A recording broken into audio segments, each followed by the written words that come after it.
தம்பிமங்கலம் கிராம பெரியவர்களே, தாய்வார்களே, அன்பு சகோதரி ராஜலட்சுமி உள்ளிட்ட அத்தனை சகோதரிகளை ஏற்கனவே உங்ககிட்ட பேசிட்டு போனேன். இன்னைக்கு அன்னைக்கு நிறைய போட்டு எங்களுக்கு கம்மியாக இருக்கு.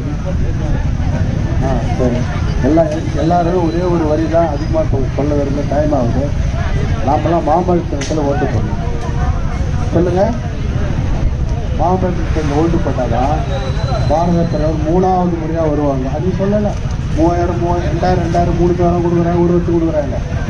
மருத்துவ காப்பீடு திட்டம் கொடுக்குறாங்க சொன்னல. அதெல்லாம் வேணும்னா விவசாயிகள் தாய்மார்கள் நல்லது செய்யணும்னு சொன்னால் நல்ல திட்டங்களை கொடுத்துருக்கின்ற பாரத பிரதமர் அவர்கள் நீங்கள் 3வது நோட்டீஸ் எடுத்துக்கிறாங்க. 2 நோட்டீஸ் எடுத்து கொடு. மழை சொல்லுங்க, கை நிறுத்துக்கு. அனைவரும் போடுவது உங்களுடைய சின்னம். என்ன சின்னம்? யாருக்கு போடுறீங்க? கணேஷ்குமார் போடுறீங்க. மோடிக்கு 3வது பிரதமர். நன்றி, வணக்கம். இப்போ முதல்ல வாக்குகளை சேர்ப்பார்கள்.